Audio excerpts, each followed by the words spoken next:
ಬಾಣಾವರ ಮೊದಲ ನೋಟಕ್ಕೆ ಇದು ಸಾಮಾನ್ಯ ಗ್ರಾಮ ಅಂತ ಕಾಣಬಹುದು. ಆದರೆ ಇಲ್ಲಿ 1000 ವರ್ಷಗಳ ಕಥೆಗಳಿವೆ, ವಿವಿಧ ಕಾಲಗಳ ಗುರುತುಗಳಿವೆ, ನಮ್ಮ ಸಂಸ್ಕೃತಿಯ ಆಳವಾದ ನೆನಪುಗಳಿವೆ. ಈ ಒಂದು ಊರಲ್ಲಿ ರಾಮಾಯಣದ ನಂಬಿಕೆಗಳು, ಪುರಾತನ ಶಿಲ್ಪಗಳು, ಹೊಯ್ಸಳ ಕಾಲದ ಶಾಸನಗಳು, ವಿಜಯನಗರದ ಕಾಲದ ಕೋಟೆ ಇವೆಲ್ಲವೂ ಒಂದೇ ಜಾಗದಲ್ಲಿ ಸಿಗುತ್ತವೆ. ಬಾಣಾವರ ಇದು ಕೇವಲ ಊರಲ್ಲ, ಇದು ಕಾಲಯಾನ. ಮೊದಲಿಗೆ ಬಾಣಾವರ ಅನ್ನೋ ಹೆಸರಿನ ಹಿಂದೆ ಇರುವ ಕತೆ ನೋಡೋಣ.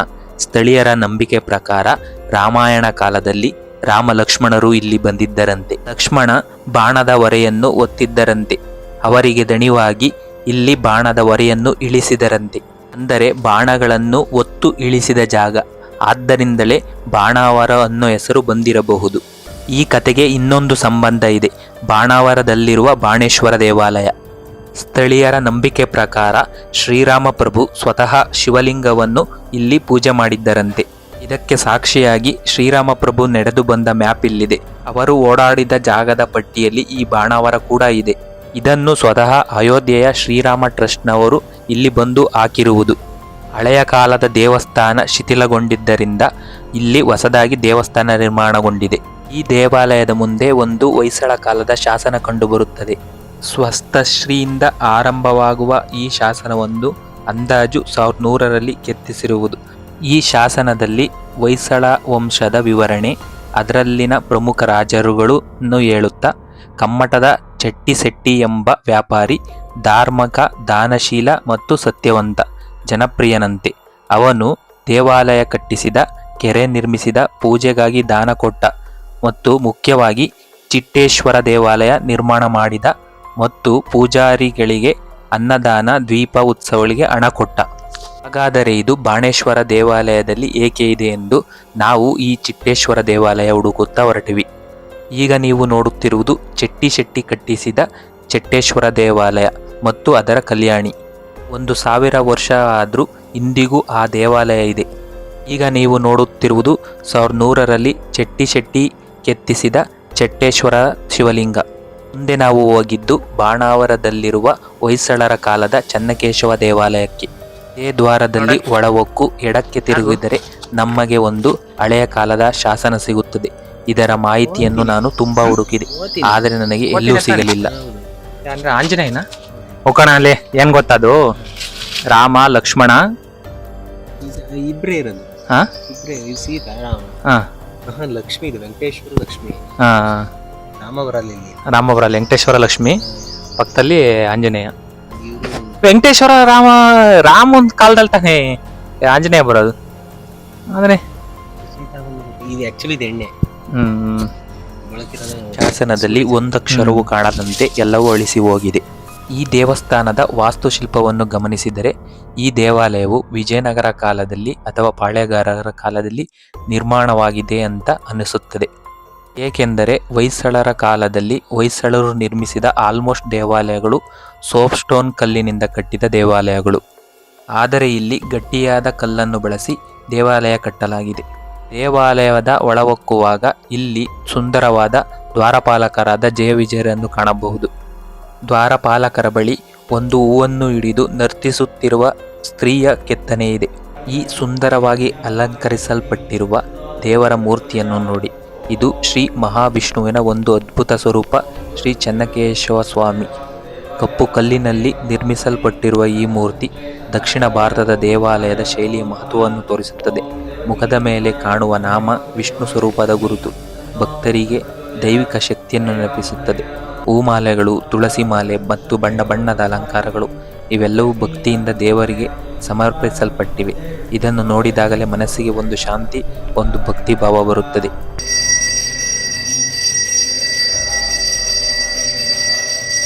ಇಲ್ಲಿರುವ ದೇವರುಗಳ ಬಗ್ಗೆ ಇಲ್ಲಿನ ಅರ್ಚಕರಿಂದಲೇ ಕೇಳೋಣ. ಓಂ.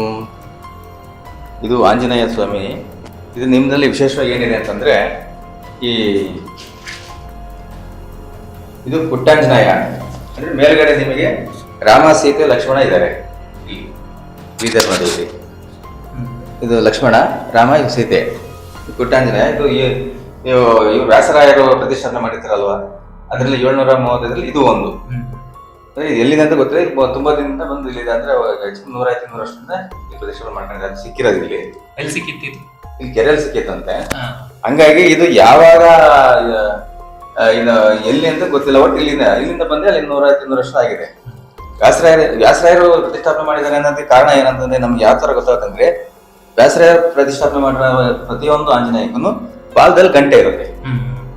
ಬಾಲದಲ್ಲಿ ಗಂಟೆ ಇದ್ರೆ ಮಾತ್ರ ವ್ಯಾಸರಾಯರು ಪ್ರತಿಷ್ಠಾಪನೆ ಮಾಡಿದ್ದಾರೆ. ಮಿಕ್ಕಿದ್ರಿಂದ ಯಾವುದೇ ಇರಲ್ಲ ಆ ಥರ. ಹಾಗಾಗಿ ಮತ್ತೆ ನಿಮ್ಗೆ ಹೊಯ್ಸಳರ ಕಾಲದಲ್ಲಿ ನೋಡಲಿದೆ ಇದು ಸ್ಥಳ ಇದು ಮಾಡ್ತಾ ಇರೋದು. ಹಾ ಕೊಲ್ತಾ ಇದಾರಲ್ಲ, ಅದು ಇದು ಚಿಹ್ನೆ ಹಳೆ ದೇವಸ್ಥಾನನೇ.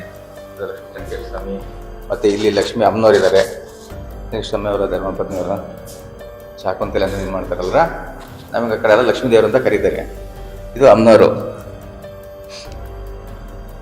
ಚನ್ನಕೇಶ್ವರ ಸ್ವಾಮಿ ಇದಾರಲ್ಲ, ಅಲ್ಲಿ ಚನ್ನಕೇಶ್ವರ ಸ್ವಾಮಿ ಅವರ ಧರ್ಮಪತ್ನಿ ಇದು ಹೊಯ್ಸಳರ ಕಾಲದಲ್ಲಿ ಆಗಿದೆ ಎಲ್ಲ ಒಟ್ಟಿಗೆ. ಲಕ್ಷ್ಮೀ ನರಸಿಂಹ ಸ್ವಾಮಿ ಇದೆ, ಅದು ಹೊಸದಾಗಿ ಈಗ ಒಂದು 25-30 ವರ್ಷ ಆಗಿದೆ ಅದನ್ನು ಪ್ರತಿಷ್ಠಾಪನೆ ಮಾಡಿ. ಅಲ್ಲಿ ಲಕ್ಷ್ಮೀ ನರಸಿಂಹ ಸ್ವಾಮಿ ಇದೆ. ಮತ್ತೆ ಈ ಕಡೆ ಪಕ್ಕದಲ್ಲಿ ಚಾಮುಂಡೇಶ್ವರಿ. ಚಿಕ್ಕದೊಳಗೆ ಒಳಗಡೆ ಹೇಳಿ. ಇದು ಉತ್ಸವ ಮೂರ್ತಿ ಅಂದ್ರೆ ಚನ್ನಕೇಶ್ವರ ಸ್ವಾಮಿ ಉತ್ಸವ ಮೂರ್ತಿ ಇದು. ಇದರಿಂದ ಇದು ಬಂದು ರಾಮಾನುಜಾಚಾರ್ಯರು. ಇವ್ರ ಗುರುಗಳು ಇವರಿಬ್ರು, ಆಳ್ವಾಚಾರ್ಯರು ಅಂತೇಳಿ, ಮತ್ತೆ ಇವರು ಪೆರಿಯರ್ ಅಂತೇಳಿ. ಮಧ್ಯದಲ್ಲಿರೋರು ರಾಮಾನುಜಾಚಾರ್ಯರು. ಇವ್ರ ಗುರುಗಳು, ಅವ್ರ ಶಿಷ್ಯರು. ಅವ್ರು ರಾಮಾನುಜಾಚಾರ್ಯರು ಗುರುಗಳು ಇವರಿಬ್ರು. ಆ ಕಡೆ ಅದಕ್ಕೆ ಅವ್ರನ್ನ ಇಲ್ಲಿ ಪ್ರತಿಷ್ಠಾಪನೆ ಮಾಡಿದ್ದಾರೆ. ಈ ಕೋಟೆ ಇದೆಯಲ್ಲ, ಅದು ಹೊಯ್ಸಳರ ಕಾಲದಾಗ ಆಗಿರೋದೇ ಇಲ್ಲ. ಕೋಟೆ ಬಂದು ಅದು ಇವರು ಚಿತ್ರದುರ್ಗದ ಇದು ಮದಕ ನಾಯಕರು ಇದ್ರಲ್ಲ, ಅವ್ರ ವಂಶಸ್ಥರು, ಅವ್ರ ಪೂರ್ವಜರು ಯಾರೋ ಇದನ್ನ ಅವ್ರ ಸಂಸ್ಥಾನದಲ್ಲಿ ಆಗಿರೋದು. ನಾಯಕರ ಆಳ್ವಿಕೆ ಅವರ ಈ ಪಾಳೆಗಾರ ಆಳ್ವಿಕೆಯಲ್ಲಿ. ಮತ್ತೆ ಇದು ಕೋಟೆ ಇದೆಯಲ್ಲ, ಕೋಟೆ ಬಂದ್ಬಿಟ್ಟು ಇವರು ವಾರಸ್ದಾರರು ಬಂದು ಇದ್ದಾರೆ. ಇಲ್ಲಿ ತರೀಕೆರೆಯಲ್ಲಿ ಇದ್ದಾರೆ. ಅವರು ಇದ್ರಲ್ಲೇ ಆಳ್ವಿಕೆಲ್ಲ ಇದೆ, ಅವ್ರ ಹೆಸರಲ್ಲೇ ಇದೆ, ಅವ್ರ ಪೂರ್ವಜರ ಹೆಸರಲ್ಲಿ ಅವ್ರು ಅದನ್ನ ಕಂಟಿನ್ಯೂ ಮಾಡ್ತಾ ಇದ್ದಾರೆ. ಹಾಗಾಗಿ ಈ ದೇವಾಲಯದ ಆವರಣದಲ್ಲಿ ಒಂದು ಸುಂದರವಾದ ನರಸಿಂಹಸ್ವಾಮಿಯ ವಿಗ್ರಹ ಕೂಡ ಇದೆ. ಈ ದೇವಾಲಯದ ಎಡಭಾಗದಲ್ಲಿ ಚಾಮುಂಡೇಶ್ವರಿಯ ದೇವಾಲಯ ಮತ್ತು ಅದರ ಮುಂದೆ ಒಂದು ತುಳಸಿ ಕಟ್ಟೆ. ತುಳಸಿ ಕಟ್ಟೆಯ ಮುಂದೆ ಕೊಳಲನ್ನು ಊದುತ್ತಾ ನಿಂತಿರುವ ಶ್ರೀಕೃಷ್ಣ ಪರಮಾತ್ಮನನ್ನು ನೋಡಬಹುದು. ಇಲ್ಲಿ 300 ವರ್ಷ ಹಳೆಯ ಅರಳಿ ಮತ್ತು ಆಲದ ಮರಗಳು ಪೈಪೋಟಿಯಲ್ಲಿ ಬೆಳೆಯುತ್ತಿವೆ. ಈ ದೇವಾಲಯ ಮೂಲತಃ ಹೊಯ್ಸಳ ಶೈಲಿಯ ದೇವಾಲಯವಾಗಿದ್ದರೂ ಕಾಲಕ್ರಮೇಣ ನವೀಕರಣಗೊಂಡಂತಿದೆ. ವಿಜಯನಗರ ಮತ್ತು ಪಾಳೆಗಾರರ ಅರಸರ ಕಾಲದಲ್ಲಿಯೂ ಈ ದೇವಾಲಯ ನವೀಕರಣಗೊಂಡಿರಬಹುದು. ಇದೇ ದೇವಾಲಯದ ಮುಂದೆ ಇತಿಹಾಸ ಸಾರುತ್ತಾ ಈ ಊರಿನ ಕೋಟೆ ಇದೆ. ಈ ಕೋಟೆಯು ಸುಮಾರು ವಿಜಯನಗರ ಸಾಮ್ರಾಜ್ಯದ ಕಾಲದಲ್ಲಿ ಅಥವಾ ನಂತರದ ಪಾಳೆಗಾರರ ಆಳ್ವಿಕೆಯಲ್ಲಿ ನಿರ್ಮಾಣವಾಗಿದೆ ಎಂದು ಹೇಳಲಾಗುತ್ತದೆ. ವಿಜಯನಗರದ ಪತನದ ನಂತರ ಈ ಪ್ರದೇಶವು ಚನ್ನಪಟ್ಟಣದ ಜಗದೇವರಾಯನ ವಶಕ್ಕೆ ಬಂದಿತು. ನಂತರ ಕೆಲಕಾಲ ಇಕ್ಕೇರಿ ಅಂದರೆ ಕೆಳದಿ ನಾಯಕರ ಆಳ್ವಿಕೆಯಲ್ಲಿದ್ದು ಅಂತಿಮವಾಗಿ ಮೈಸೂರು ಒಡೆಯರ ವಶವಾಯಿತು ಅಂತ ಹೇಳ್ತಾರೆ. ಕೆಲವೊಂದು ಮಾಹಿತಿ ಪ್ರಕಾರ ಸುರಪುರದ 2ನೇ ಹನುಮಪ್ಪನ ನಾಯಕನ ಕಾಲದಲ್ಲಿ ಈ ಕೋಟೆಯು ಧಾನ್ಯಗಳ ಸಂಗ್ರಹದ ಉಗ್ರಾಣವಾಗಿತ್ತಂತೆ. ಅವರು 4 ದಿಕ್ಕುಗಳಲ್ಲಿಯೂ ಕಾವಲು ಗೋಪುರಗಳನ್ನು ನಿರ್ಮಿಸಿ ಈ ಕೋಟೆಗೆ ರಕ್ಷಣೆ ನೀಡುತ್ತಿದ್ದರಂತೆ. ಆದರೆ ಪ್ರಸ್ತುತ ಕೋಟೆಯ ಗೋಡೆಗಳು ಸಾಕಷ್ಟು ಶಿಥಿಲಗೊಂಡಿದ್ದು ಇದು ಹಳೆಯ ಕಾಲದ ಗತವೈಭವವನ್ನು ನೆನಪಿಸುತ್ತದೆ.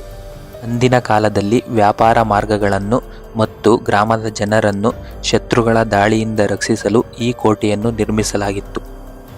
ಆದರೆ ಕೋಟೆಯು ಈಗ ಅಳಿವಿನ ಅಂಚಿನಲ್ಲಿದ್ದು ಸರಿಯಾದ ನಿರ್ವಹಣೆ ಇಲ್ಲದೆ ಗಿಡಗಂಟೆಗಳಿಂದ ಮುಚ್ಚಿ ಹೋಗುತ್ತಿದೆ. ಸ್ಥಳೀಯರು ಇದನ್ನು ತಮ್ಮ ತಿಪ್ಪೆಗುಂಡಿಗಳಿಗಾಗಿ ಬಳಸುತ್ತಿದ್ದಾರೆ. ಇಂತಹ ಇತಿಹಾಸ ಸಾರುವ ಸ್ಮಾರಕಗಳನ್ನು ಉಳಿಸಿ ಮುಂದಿನ ಪೀಳಿಗೆಗೆ ಕೊಡುವುದು ನಮ್ಮ ಜವಾಬ್ದಾರಿ.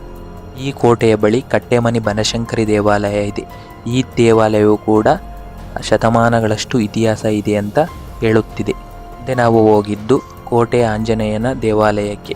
ಇಲ್ಲಿ ನಾವು ಇದರ ವಾಸ್ತುಶಿಲ್ಪವನ್ನು ಗಮನಿಸಿದರೆ ಇದು ವಿಜಯನಗರ ಕಾಲದ ಮತ್ತು ಪಾಳೆಯಗಾರ ಕಾಲದ ಇಲ್ಲಿ ನಿರ್ಮಾಣವಾದ ಕೋಟೆ ಅಂತ ಕಾಣುತ್ತದೆ. ಒಟ್ಟಾರೆ ಇದು ನೆಲಕೋಟೆಯಾಗಿದ್ದರೂ ತುಂಬ ದೊಡ್ಡ ಕೋಟೆಯಾಗಿದೆ. ಈಗ ನಾವು ಆಂಜನೇಯನ ದೇವಾಲಯದ ಒಳ ಹೋಗುತ್ತಿದ್ದೇವೆ. ಗಟ್ಟಿ ಕಲ್ಲಿನಿಂದ ನಿರ್ಮಾಣಗೊಂಡ ದೇವಾಲಯ ಇದು. ಮೊದಲ 2 ಕಂಬಗಳಲ್ಲಿ ನಾವು ಆಂಜನೇಯನದೇ 2 ಕೆತ್ತನೆಗಳನ್ನು ಕಾಣಬಹುದು. ಮುಂದೆ ನಾವು ಹೊರಟರೆ ವಿರಾಜಮಾನವಾಗಿ ನಿಂತಿದ್ದಾನೆ ರಾಮನ ಬಂಟ ಅಂಜನಿ ಪುತ್ರ ಹನುಮಂತ. ಇದೇ ದೇವಾಲಯದ ಮುಂದೆ ಕೋಟೆಯ ಬಾಗಿಲ ಬಳಿ ಲಜ್ಜೆಗೌರಿ ಶಿಲ್ಪ ಇದೆ. ಇದು ಸೂಚಿಸುವುದು ಫಲವತ್ತತೆ, ಸಮೃದ್ಧಿ, ಜೀವನದ ಮೂಲ. ನಾನು ಬುಕಾನನ್ ಪ್ರವಾಸ ಪುಸ್ತಕ ಓದುವಾಗ ಸಿಕ್ಕ ಮಾಹಿತಿ ಏನೆಂದರೆ, ಮೇ 10, 1801ರಲ್ಲಿ ಬಾಣಾವರಕ್ಕೆ ಬ್ರಿಟಿಷ್ ಈಸ್ಟ್ ಇಂಡಿಯಾ ಕಂಪನಿಯ ಸರ್ವೇಯರ್ ಬಂದಿದ್ದ. ಆ ಸಮಯದಲ್ಲಿ ಬಾಣಾವರದ ಬಗ್ಗೆ ಇವನು ಕೆಲವು ಮಾಹಿತಿಗಳನ್ನು ಹೇಳಿದ್ದಾನೆ. ಅದಕ್ಕೂ ಮುಂಚೆ ಈ ಬುಕಾನನ್ ಯಾರು ಎಂದು ತಿಳಿಯೋಣ.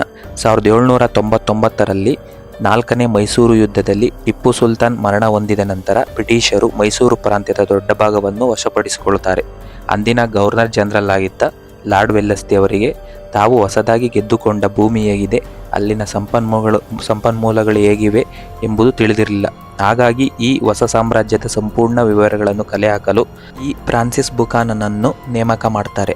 ಬಾಣಾವರದ ಬಗ್ಗೆ ಬುಕಾನನ್ ಏನು ಹೇಳಿದ್ದಾನೆ ಅದನ್ನು ನಾನು ಯಥಾವತ್ತಾಗಿ ಇಲ್ಲಿ ಹೇಳುತ್ತಿದ್ದೇನೆ. ಮೇ 10ರಂದು 2 ಕೋಸ್ ದೂರದ ಪ್ರಯಾಣದ ನಂತರ ಬಾಣಾವರ ಸೇರಿದೆ. ನೆಲ ಬಹಳ ಇಳಿಜಾರಾಗಿದ್ದರಿಂದ ಕೃಷಿಗೆ ಸೂಕ್ತವಾಗಿರಲಿಲ್ಲ. ಸಾಕಷ್ಟು ಈಚಲು ಮರಗಳು ಬೆಳೆದಿದ್ದವು. ಅವನ್ನು ಸೌದೆಗಾಗಿ ಮಾತ್ರ ಬಳಸಲಾಗುತ್ತಿತ್ತು. ಕಳೆದ ಕೆಲವು ವರ್ಷಗಳಲ್ಲಿ ಈ ಪ್ರಾಂತ್ಯ ಪರಶುರಾಮ್ ಭಾವೆ ಮತ್ತು 30 ವರ್ಷಗಳ ಹಿಂದೆ ತ್ರಯಂಬಕ ಮಾಮ ಎಂಬಾತನ ದಾಳಿಗಳನ್ನು ಎದುರಿಸಿದೆ. ಹಂಗಂದ್ರೆ ಇವನು ಮರಾಠರ ದಾಳಿಗಳಾಗಿದ್ದಾವೆ ಅಂತ ಹೇಳ್ತಿದ್ದಾನೆ. ಅವನು ಈ ಬಾಣಾವರದ ಕೋಟೆಯ ಬಗ್ಗೆಯೂ ಕೂಡ ಹೇಳಿದ್ದಾನೆ. ಬಾಣಾವರದಲ್ಲಿ ಒಂದು ಮಣ್ಣಿನ ಕೋಟೆ ಇದೆ. ಅದು ಮರಾಠರ ದಾಳಿಯನ್ನು ತಡೆಯುವ ಶಕ್ತಿ ಹೊಂದಿತ್ತು. ಪ್ರಾಂತ್ಯವು ಮೊದಲು ಜೈನ ಧರ್ಮೀಯನಾಗಿದ್ದ ಬಲ್ಲಾಳರಾಯನ ವಂಶಸ್ಥ ಹರಿಹರ ಸೋಮೇಶ್ವರನಿಗೆ ಸೇರಿತ್ತು. ಈ ಕುಟುಂಬವನ್ನು ಮುಸಲ್ಮಾನ್ ಬಲ್ಲೂ ಖಾನ್ ನಾಶ ಮಾಡಿದ್ದ. ಬೇಡರ ತಿಮ್ಮಪ್ಪ ನಾಯಕನೆಂಬಾತ ಮತ್ತು ಇಕ್ಕೇರಿಯ ಶಿವಭಕ್ತರು ಕೂಡ ಪಾಳೆಗಾರರನ್ನು ಹೊರಹಾಕಿದ್ದರು. ನಂತರ ಈ ಸ್ಥಳವು ಮೈಸೂರು ಚಿಕ್ಕದೇವರಾಜ ಒಡೆಯರ ದಿನಕ್ಕೆ ಬಂದಿತ್ತು. ಬಾಣಾವರದಲ್ಲಿ ಹಿಂದೆ ಸುಮಾರು 2000 ಮನೆಗಳಿದ್ದಿದ್ದು ಹೈದರ್ ನಿರ್ಮಿಸಿದ ಹೊಸ ಊರು ನಾಗಪುರಿಗೆ ಬಹುತೇಕ ವರ್ಗಾಯಿಸಲ್ಪಟ್ಟಿದೆ. ಇಲ್ಲಿಗೆ 3 ಕೋಸ್ ದೂರ ಇರುವ ನಾಗಪುರಿ ಸಂಪೂರ್ಣ ಅನಾರೋಗ್ಯಕರ ವಾತಾವರಣದಿಂದ ತುಂಬಿದೆ. ಶ್ರೀರಂಗಪಟ್ಟಣದ ಪತನದ ನಂತರ ತರೀಕೆರೆಯ ಪಾಳೆಗಾರ ಹನುಮನಾಯಕನ ಚಿಕ್ಕಪ್ಪ ಬಾಣಾವರದ ಕೋಟೆಯನ್ನು ವಶಪಡಿಸಿಕೊಂಡಿದ್ದ. ಬ್ರಿಟಿಷ್ ಸೈನ್ಯ ಇಲ್ಲಿಗೆ ಬರುತ್ತಿದ್ದ ಹಾಗೆಯೇ ಆತ ಹಿಂದೆ ಸರಿದ. ಹೊಸ ಅಮುಲ್ದಾರ ಸ್ಥಳೀಯರನ್ನು ಹೊಂದಿದ್ದ 300 ಜನ ಸೇನೆಯೊಂದಿಗೆ ತೆರಳಿ ಆತನನ್ನು ಹಿಡಿದು ತಂದು ಗಲ್ಲಿಗೇರಿಸಿದ. ಈಗ ಬಾಣಾವರದಲ್ಲಿ 500 ಮನೆಗಳಿದ್ದು ಬಹುತೇಕರು ಬ್ರಾಹ್ಮಣರಾಗಿದ್ದಾರೆ. ಇದು 1801ರಲ್ಲಿ ಬಾಣಾವರದ ಸ್ಥಿತಿಯ ಬಗ್ಗೆ ಬುಕಾನನ್ ಹೇಳಿದ್ದು. ಸ್ನೇಹಿತರೆ, ಬಾಣಾವರ ಒಂದು ಊರಲ್ಲ, ಇದು ಕಾಲಗಳ ಸರಣಿ. ರಾಮಾಯಣ ಕಾಲ, ಹೊಯ್ಸಳರ ಕಾಲ, ವಿಜಯನಗರ ಮತ್ತು ಪಾಳೆಯಗಾರರ ಕಾಲ, ಬ್ರಿಟಿಷರ ಕಾಲ. ಈ ಊರು ವಿವಿಧ ಕಾಲಘಟ್ಟಗಳನ್ನು ನೋಡಿದೆ. ಈ ಹಳೆಯ ಗೋಡೆಗಳು, ಈ ದೇವಾಲಯಗಳು, ಈ ಶಿಲ್ಪಗಳು 1000 ವರ್ಷಗಳ ಕತೆ ಹೇಳುತ್ತಿವೆ. ನಾವು ಇದನ್ನು ಕಾಪಾಡಬೇಕು. ಇಲ್ಲವಾದರೆ ನಮ್ಮ ಇತಿಹಾಸ ಕಳೆದು ಹೋಗುತ್ತದೆ. ಬಾಣಾವರ ನಿಜವಾಗಿಯೂ ಜೀವಂತ ಇತಿಹಾಸ. ಮುಂದಿನ ವಿಡಿಯೋದಲ್ಲಿ ಮತ್ತೊಂದು ಮಾಹಿತಿಯೊಂದಿಗೆ ಬರ್ತೀನಿ. ನಮ್ಮ ಪ್ರಕೃತಿ ಪ್ರಯಾಣಿಕ ಯೂಟ್ಯೂಬ್ ಚಾನಲನ್ನು ಸಬ್ಸ್ಕ್ರೈಬ್ ಮಾಡಿ. ಅರಸಿ ಆರೈಸಿ. ಪ್ರಕೃತಿಯ ಪರಮಾತ್ಮ. ಧನ್ಯವಾದಗಳು.